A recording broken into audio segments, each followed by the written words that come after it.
Welcome friends to this video in which we plan to discuss two topics. One is scheduled banks and the other is functions of Reserve Bank of India or functions of RBI. Let's start with scheduled banks. What is scheduled banks? The answer is those banks which are included in the second schedule of Reserve Bank of India Act 1934 are called scheduled banks. Again, those banks which are included in second schedule of RBI Act 1934 are called scheduled banks.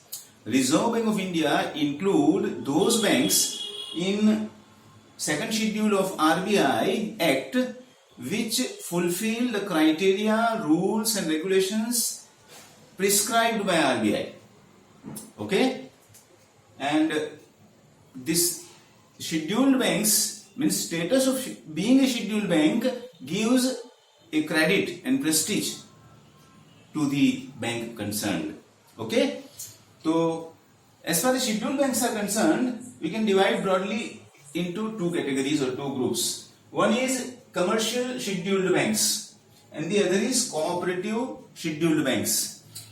Commercial scheduled banks are again further divided into four groups or four types. Commercial scheduled banks are those banks which are scheduled but they provide banking services on profit earning basis are called scheduled commercial banks. They are of four types. Number one, public sector commercial banks. Public sector commercial banks, as their name suggests, are those banks which are owned and controlled by the government, but they are commercial and scheduled, are called scheduled public sector commercial banks. Right? There are some examples of scheduled commercial banks, public sector scheduled commercial banks are all major India's commercial banks which are owned by the government fall in this category. They include Dena Bank, now merged into Bank of Baroda, State Bank of India, of course largest commercial bank, public sector commercial banks of scheduled public sector commercial bank of India, right? Punjab and Sindh Bank, right? Indian Overseas Bank, and all other, there are many other public sector commercial banks also. Number two, second type, private sector commercial banks. Private sector commercial banks which are scheduled are those banks which are started, owned and controlled by not the government but the promoter, a group of promoters, or the shares of private sector commercial banks are held by public in general. Private public is among the shareholders of private sector commercial banks. Some examples of private sector commercial banks are HDFC Bank, ICICI Bank, Kotak Mahindra Bank, Axis Bank, etc. They are private sector scheduled commercial banks. Next, foreign and multinational banks.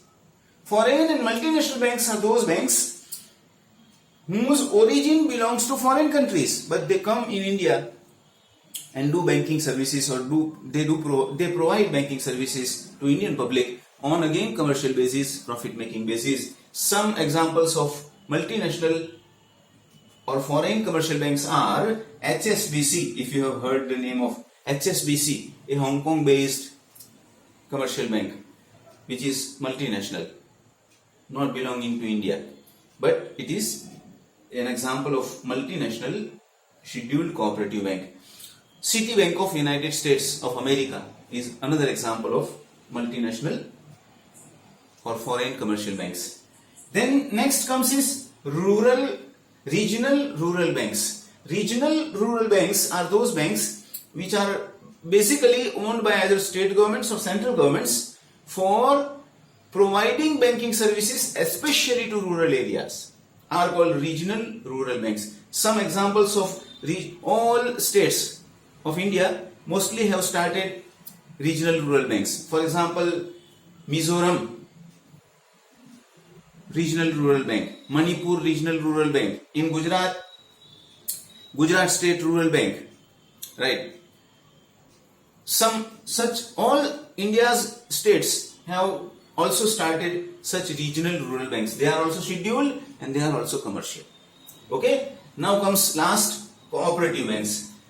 Cooperative banks are also scheduled banks and commercial banks, but the difference between commercial banks and cooperative banks are that commercial banks are regulated and governed as per Banking Regulation Act in India, whereas commercial banks, rather cooperative banks in India, are governed and regulated as per an act called Cooperative Societies Act of India. That is the major difference between the two.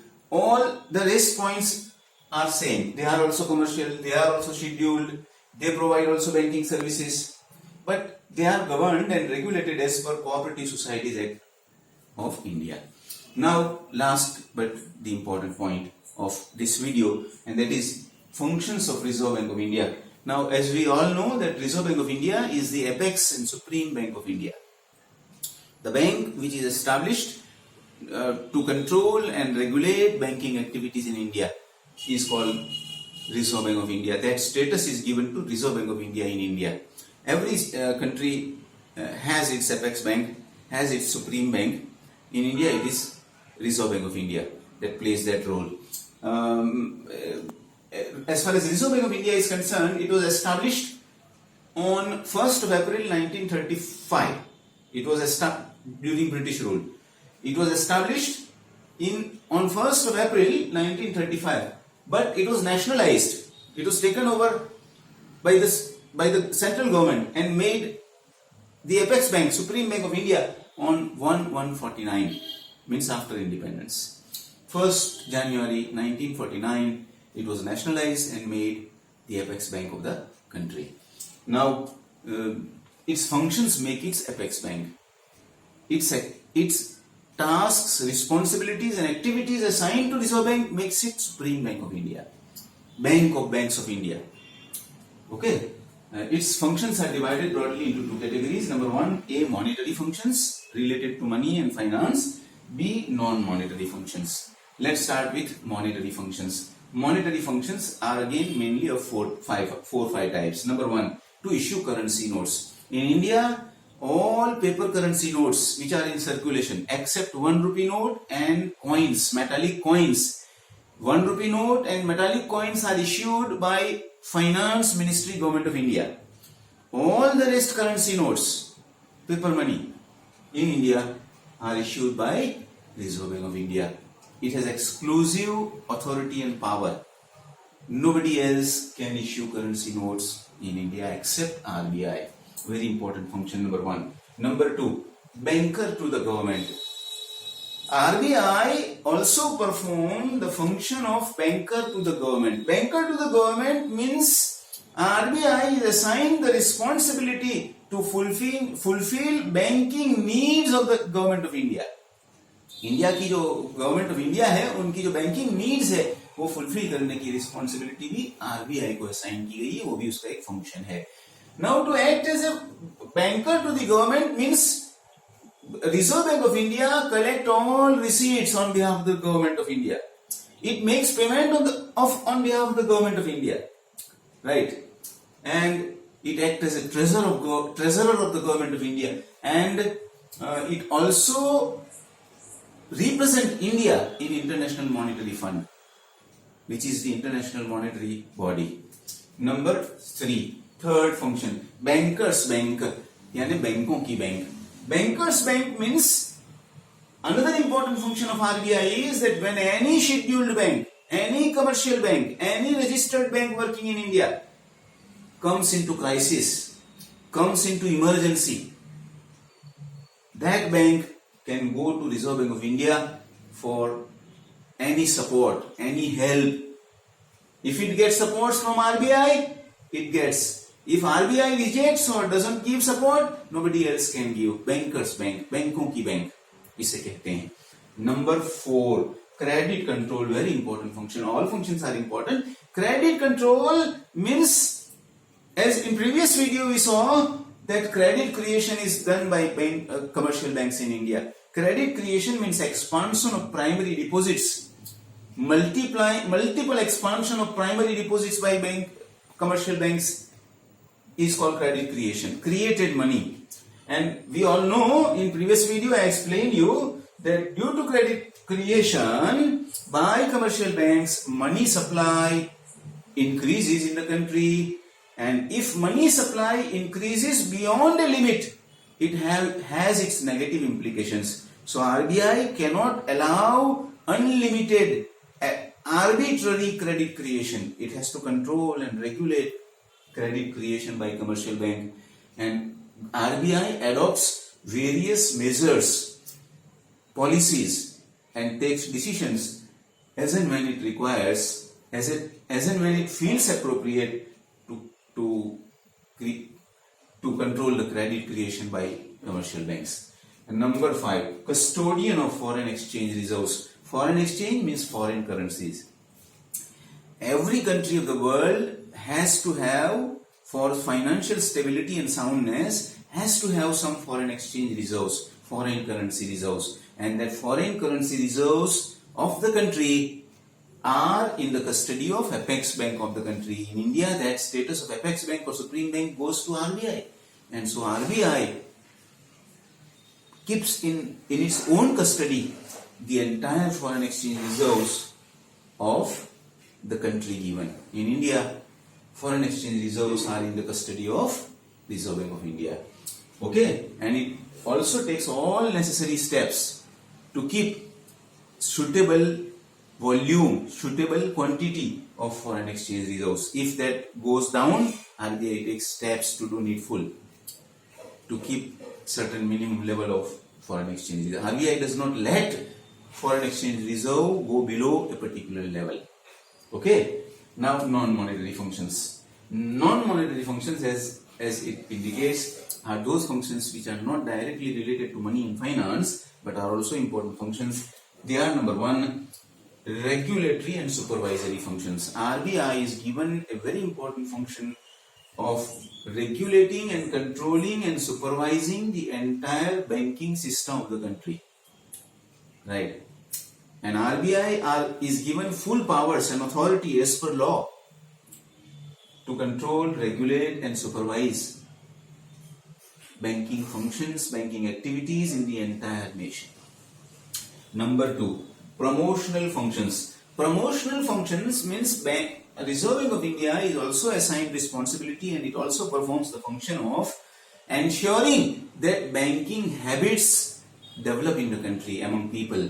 Because more the development of banking habits among the people of the country, more the economic growth and development, more the momentum to the economy it gives. So that is number 1. Number 2, in promotional functions, promotional functions also include to provide finance for exports, because export promotion is also very important for any country, and especially countries like India.